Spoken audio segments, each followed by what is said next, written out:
María Tafur y Angie Peñate vamos a hablar sobre la heterotrofía y las cadenas tróficas. ¿Alguna vez se han preguntado qué es la heterotrofía? ¿No?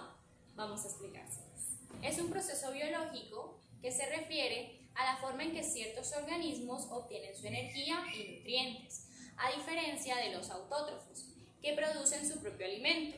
Un ejemplo son las plantas. Las plantas necesitan la fotosíntesis para vivir y para producirse. Los heterótrofos dependen de otros organismos para alimentarse. Entonces tenemos los organismos heterótrofos. Son aquellos seres vivos que no pueden fabricar su propio alimento y necesitan consumir otros organismos, ya sean plantas, animales o materia orgánica, para obtener la energía y los nutrientes que necesiten para vivir. Tipos de heterotrofía. Vamos. Están los animales heterótrofos. Están los carnívoros que se alimentan de otros animales, los herbívoros que se alimentan de las plantas y los omnívoros que comen tanto plantas como animales. El segundo tipo son los hongos heterótrofos. Están los saprofitos. Los saprofitos descomponen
Bueno, y ahora, ¿por qué es importante la heterotrofía en los ecosistemas? Primero, regulación de las poblaciones. Los organismos heterótrofos desempeñan un papel vital en la cadena alimentaria.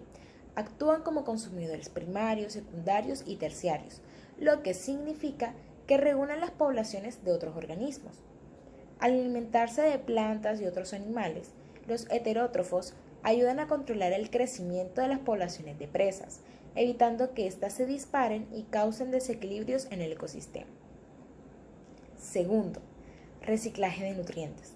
Además de regular las poblaciones, los heterótrofos son esenciales para el reciclaje de nutrientes porque al descomponerse la materia orgánica como resto de plantas y animales, se contribuye a la liberación de nutrientes en el suelo, lo que a su vez beneficia a los organismos autótrofos, como las plantas. que dependen de estos nutrientes para crecer. Tercero, interdependencia ecológica. La relación entre autótrofos y heterótrofos es un ejemplo de interdependencia ecológica. Mientras que los autótrofos producen la energía básica a través de la fotosíntesis, los heterótrofos utilizan esta energía al consumir a los productores y otros consumidores. Esta dinámica asegura un flujo constante de energía y materia en el ecosistema, manteniendo su equilibrio y sostenibilidad. ¿Cuál es la relación entre heterotrofía y autotrofía? La relación entre heterotrofía y autotrofía es fundamental para el ciclo de energía en los ecosistemas. Los autótrofos son la base de la cadena alimentaria, proporcionando la energía inicial que es transferida a los heterótrofos. Cuando los heterótrofos consumen a los autótrofos, obtienen no solo energía, sino también nutrientes esenciales que son necesarios para su crecimiento y desarrollo. Además, al descomponer materia orgánica, los heterótrofos contribuyen al reciclaje de nutrientes en el ecosistema, como habíamos mencionado anteriormente, liberando elementos como el nitrógeno y fósforo de vuelta al suelo, donde pueden ser utilizados nuevamente por los autótrofos. Esta interacción asegura que los nutrientes circulen continuamente, manteniendo la salud y la productividad del ecosistema. Bueno, ¿y cuáles son los procesos de obtención de energía en organismos heterótrofos? El primer proceso es la digestión. Esto trata en descomponer los alimentos en moléculas más pequeñas que puedan ser absorbidas por las células. Este proceso involucra la degradación mecánica, que es la masticación, trituración y mezcla de los alimentos con líquidos digestivos. Luego está la degradación química, que consiste en la acción de enzimas sobre los alimentos para romper enlaces químicos y liberar nutrientes. El segundo proceso, absorción. Una vez digeridos los nutrientes, son absorbidos a través de las paredes del intestino y pasan al torrente sanguíneo. Tercer proceso, respiración celular. Es el proceso mediante el cual las células obtienen energía a partir de la glucosa. Este proceso se divide en dos etapas principales. La primera, glucólisis. Es cuando la glucosa se descompone en ácido pirúvico, produciendo una pequeña cantidad de ATP, adenosintrifosfato. La segunda etapa es el ciclo de Krebs y cadena de transporte de electrones. El ácido pirúvico entra en la mitocondria, donde se produce la mayor parte de ATP.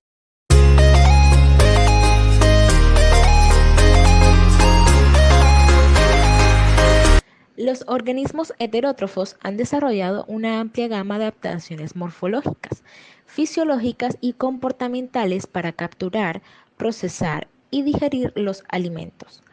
Estas adaptaciones varían enormemente entre las diferentes especies y están estrechamente relacionadas con su nicho ecológico y dieta. Entre esas encontramos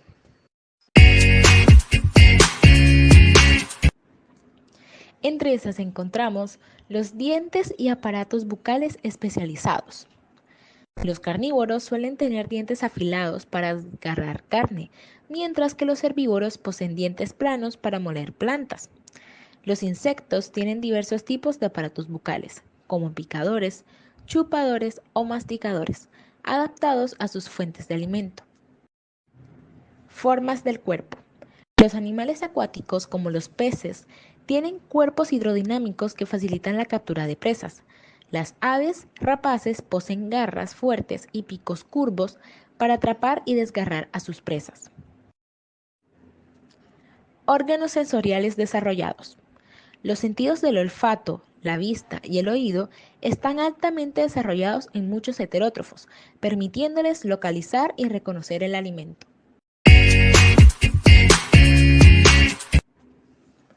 Sistemas digestivos especializados. Los herbívoros tienen sistemas digestivos más largos y complejos para digerir la celulosa de las plantas, mientras que los carnívoros tienen sistemas digestivos más cortos y simples. Enzimas digestivas. Cada especie produce un conjunto específico de enzimas digestivas que descomponen los alimentos en moléculas más pequeñas que pueden ser absorbidas. Metabolismo. Los heterótrofos han desarrollado diferentes vías metabólicas para procesar los nutrientes obtenidos de los alimentos. De caza.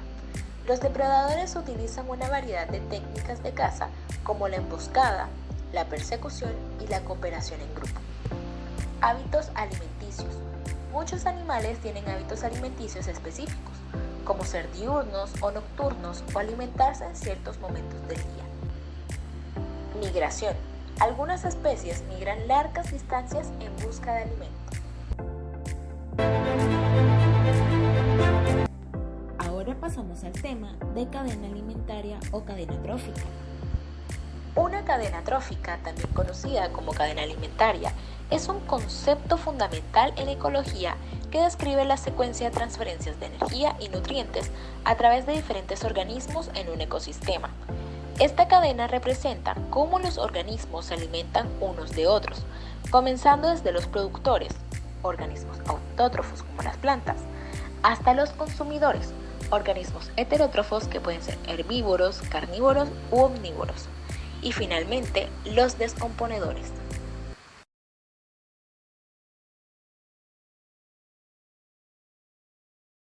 Tipos de cadenas tróficas. Las cadenas tróficas generalmente se clasifican de acuerdo al hábitat en el que tienen lugar.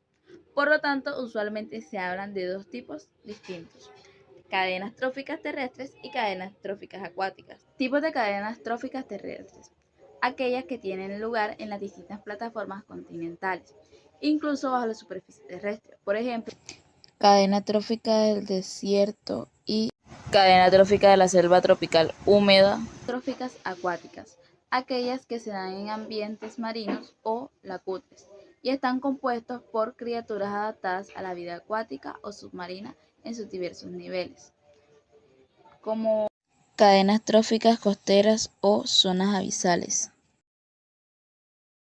Bueno, ahora hablaremos de los niveles que se encuentran en la cadena trófica.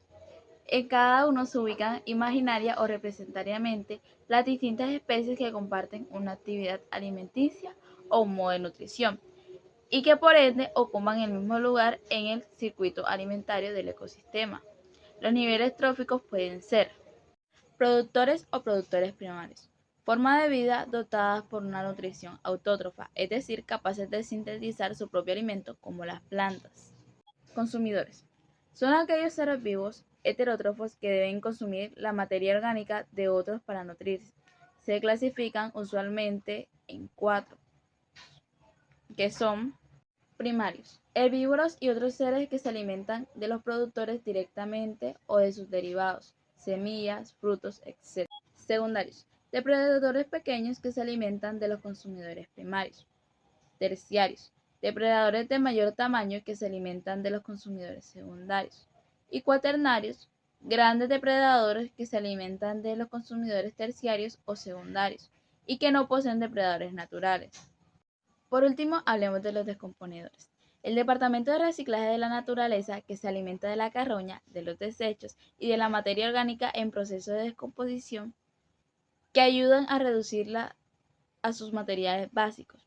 Se llaman también detritófagos. A continuación les estaré presentando ejemplos de cadenas tróficas. Primero está la cadena trófica del jardín. Consumidores finales: tenemos los sapos y pájaros que se alimentan de insectos y orugas. Consumidores primarios: orugas, hormigas y otros insectos que se alimentan de las plantas o de hongos. Productores: las plantas del jardín que hacen fotosíntesis y generan flores y frutos. Y como descomponedores tenemos los hongos, escarabajos y otros insectos que se alimentan de las hojas caídas. Y ahora les estaré hablando de la cadena trófica de la zona abisal. Como consumidores finales tenemos a los peces abisales de mayor tamaño que dan cacería a los consumidores primarios. Y se preguntarán, ¿cuáles son los consumidores primarios? Bueno, son los peces abisales de pequeño tamaño y medusas que se alimentan de los descomponedores, pequeños crustáceos y moluscos que se alimentan de la lluvia de materia orgánica que cae de la capa superior del mar. Importancia de la cadena trófica. La importancia de la cadena trófica se refleja en cómo se relacionan las especies que integran un mismo ecosistema, además de cómo se alimentan y transfieren energía a través de la cadena alimenticia. Alteraciones que afectan las cadenas tróficas. Población, mal uso del agua, deforestación, pérdida de biodiversidad y contaminación.